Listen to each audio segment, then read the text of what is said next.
We do tournaments, and it takes a lot of courage to go out there to somebody you don't even know that could be like 1,000 times better than you. 13-year-old Melody Stark had plenty of courage long before her new little sister Mackenzie got her interested in martial arts. She was taken away from her biological parents at age 4.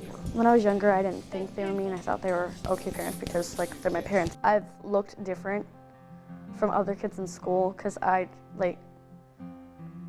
have something on me, like a bruise, or like I was like overly skinny or something.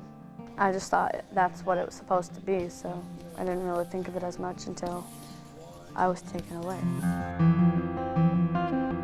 Melody spent the next 6 years bouncing from one foster home to the next.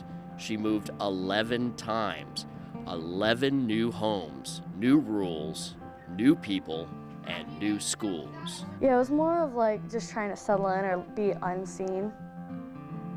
Like, every kid wants to be popular or something. I just wanted to be like in the background so nobody knew about me. I only chose few people in each class or each school I went to. Like, I'd make a group of good friends that I could trust, and right when I told them, maybe a month later something unfortunate happens, like I have to move away again, so they found out my secret.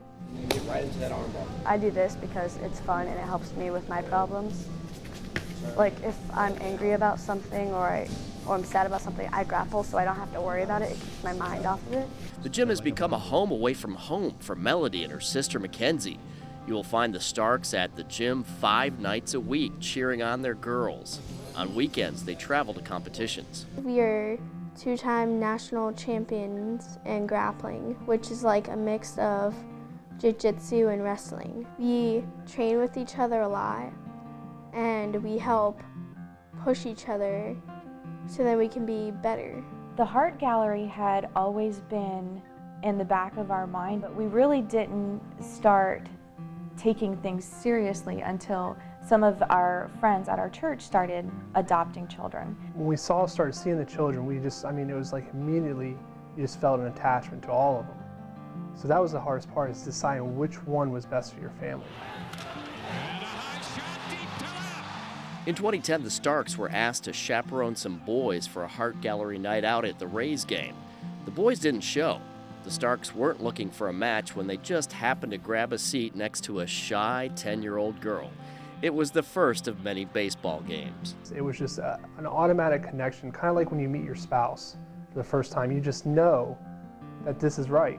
I think we were some of those typical parents that are going for adoption, that you want a younger child, and that's all you want. You don't even want to look at the older children. And that's how we were going into it. We wanted to find a child younger than our biological child. But when that day happened, when you meet that girl, age doesn't matter to you. You have that bond, and once that bond's there, you can't break it. Within a month, the family had checked out Melody's case study and arranged follow-up meetings. They wasted no time in telling Melody they wanted to adopt her. And that was a very special day to us. It was a very almost confusing day for her. I didn't even know I was up for adoption much. Like, all I knew was I was probably going to get adopted, or I'm going to have to wait for a long time for somebody to pick me out of thousands of kids out of the whole world. When it finally set in with her, she was so excited. She wanted to start calling us mom and dad right away. She was just very attached to us. And it was definitely one of those moments in my life I'll never forget. At first, there was some confusion with her because she had been to so many different foster homes. At one foster home, she would be told that this was the right thing to do, and then at another foster home, she would be told that this was the wrong thing to do. So kids do come to you with scars, but a lot of the kids, they just want parents that are going to be there for them. They want somebody to provide them the emotional support and talk to them, and somebody that they can go and talk to. Somebody that they can just go up to and hug, and that's going to hug them back. I definitely feel like before I took the love of a child for granted, because I'm the first face that Mackenzie saw when she was born. I had to earn that love from Mel. I had to really be a good example because she's had so many other examples. The family continues to live by example and empower each other daily. Melody is now a straight-A student. She plays the French horn and already has her sights on a career in the Air Force.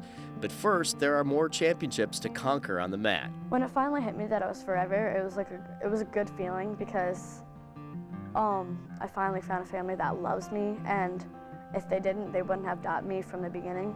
Aside from typical teenager issues and sibling rivalry, it's like she's been with us the whole time. I can tell you that it's not as hard as a lot of people think it is. Most people that adopt once adopt twice, and there's a reason for that, because it's so worth it. Once the girls are settled in their lives, we want to adopt boys. These kids that you see when you're walking through the mall at the Heart Gallery, they need a home, whether you're going to give it to them or not. They still need a home. They still need a place to come home to for Christmas when they're 25. They still need people for their kids to call grandma and grandpa when they're in their 30s. They still need that no matter how old they are. These are people, and they're little people sometimes, and they still need, no matter what the age, parents and a forever family. Once I found out about it, I'm like, man, there's other kids that need to be adopted.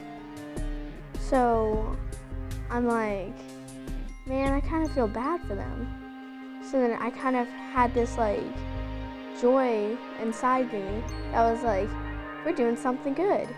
At night in foster care, I was like, how many more days until I have to leave? Or like, how many more foster homes do I do until I'm out of here? So like I can go to bed and say, hey Mackenzie, or I love you, or say, hey Mom and Dad, I love you guys, because I know it's a forever thing.